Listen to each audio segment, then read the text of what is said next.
My guest today is William Binney, a whistleblower, former National Security Agency official. He was one of the first to reveal the agency's massive domestic spying program. Mr. Binney revealed that NSA sought and received access to telecommunications companies' domestic and international billing records, that it has intercepted somewhere between 15 to 20 trillion communications. Mr. Binney also claims that in order to cover its warrantless surveillance, the agency concealed it under the patriotic-sounding name Terrorist Surveillance Program. Mr. Binney, thank you so much for coming. In light of the Petraeus/Allen scandal, while the public is so focused on the details of their family drama, one may argue that the real scandal in this whole story is the power, the reach of the surveillance state. I mean, if we take General Allen, thousands of his personal emails have been sifted through private correspondence. I mean, it's not like any of those men was planning an attack on America. Does this scandal prove the notion that there is no such thing as privacy in a surveillance state?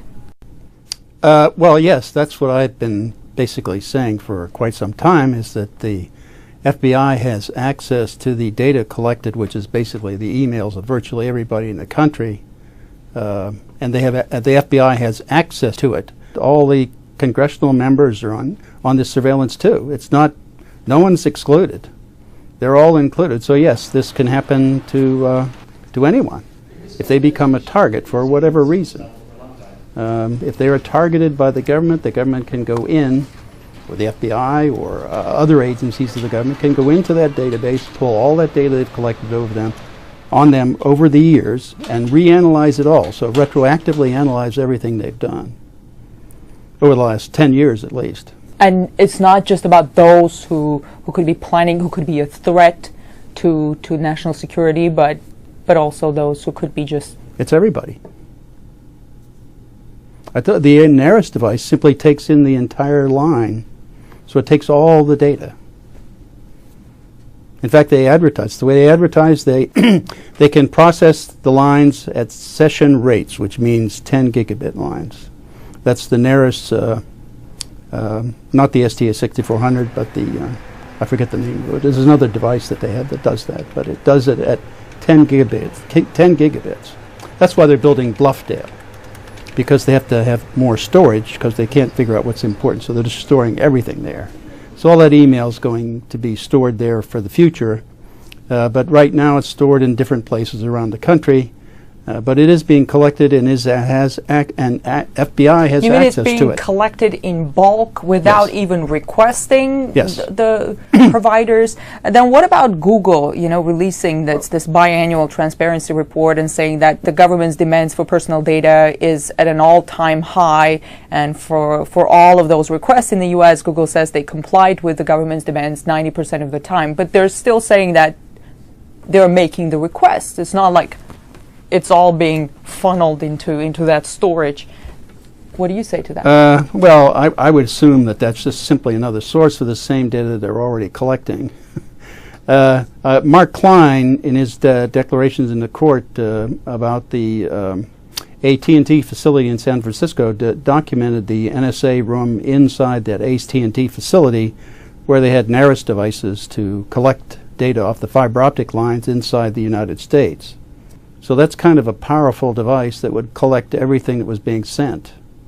It could collect on the order of over 100 billion 1,000 character emails a day. One device.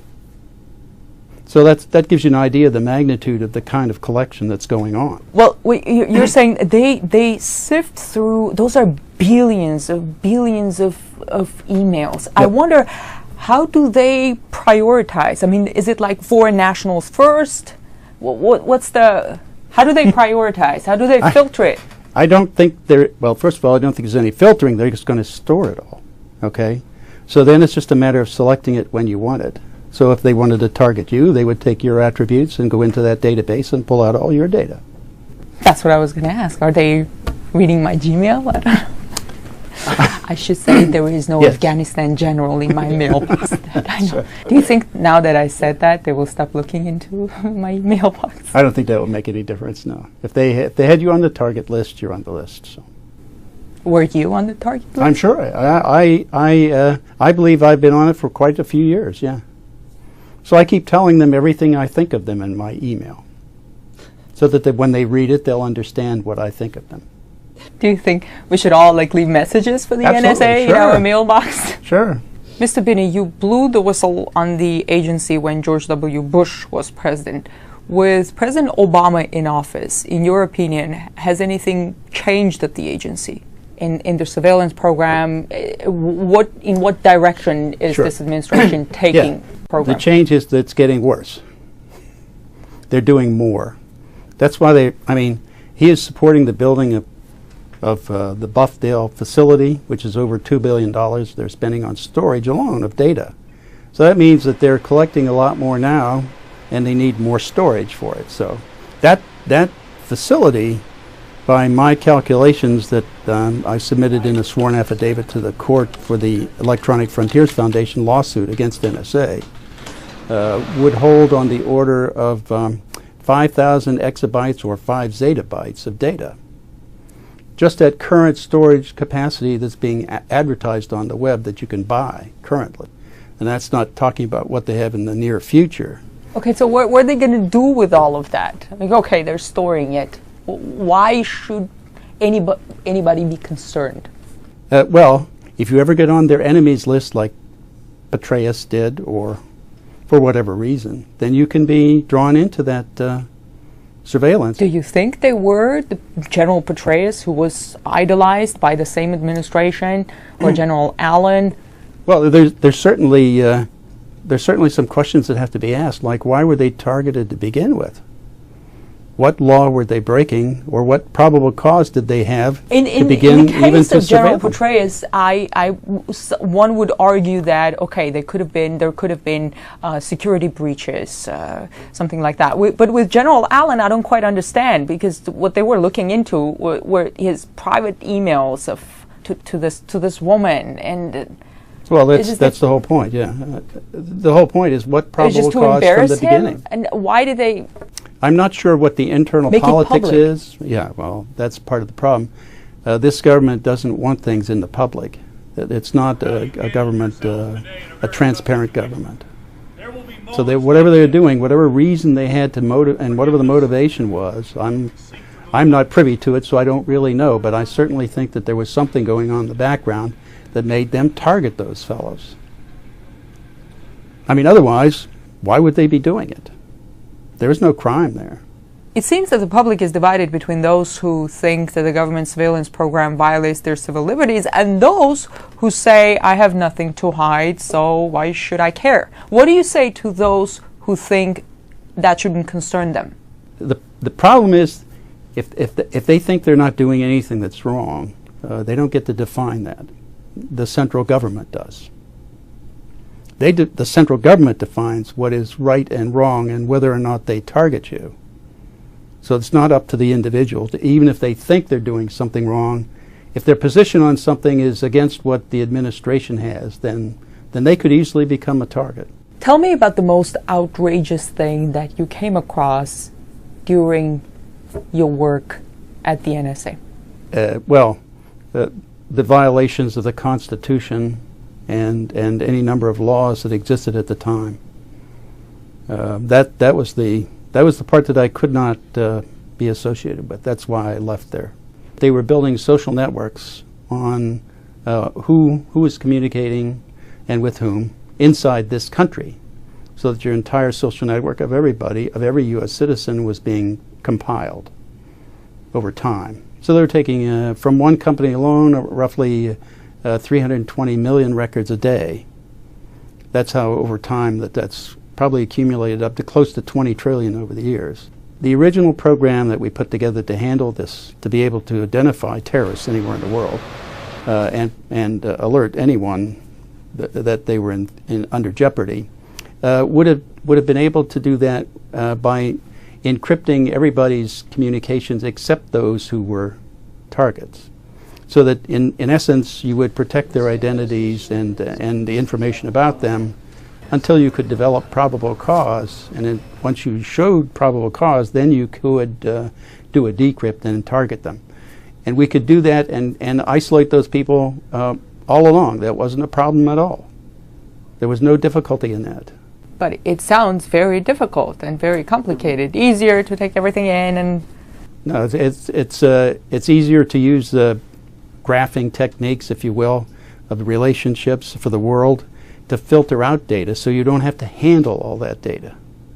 And it doesn't burden you with a lot more information to look at than you really want to than you really need to solve the problem. So do you think that the agency doesn't have the filters now? No. You have received the Callaway Award for Yes. civic courage. I congratulate you for that. Thank you. On the website, in the press release, it says it is awarded to those who stand up for constitutional rights and American values at great risk to their personal and professional lives. Under the Code of Spy Ethics, I don't know if there is such a thing. I assume, well, not. Your former colleagues, they probably look upon you as a traitor. How do you look back at them? Oh, that's pretty easy. They're violating the foundation of this entire country, of what our entire foundation of why this entire government was formed. It's founded with the Constitution and the rights given to the people in the country under that Constitution. They're in violation of that.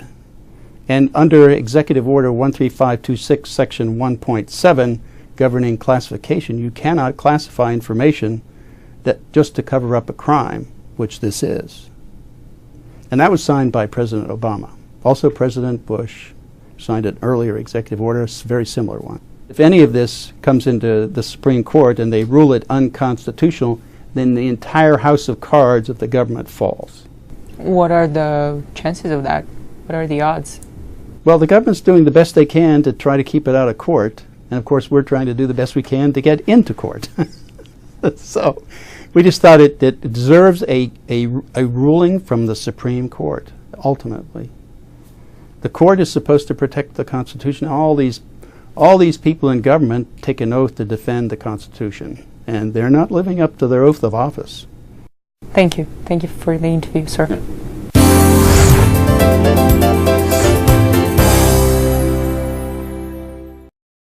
We are anonymous. We are legion. We do not forgive. We do not forget. Expect us.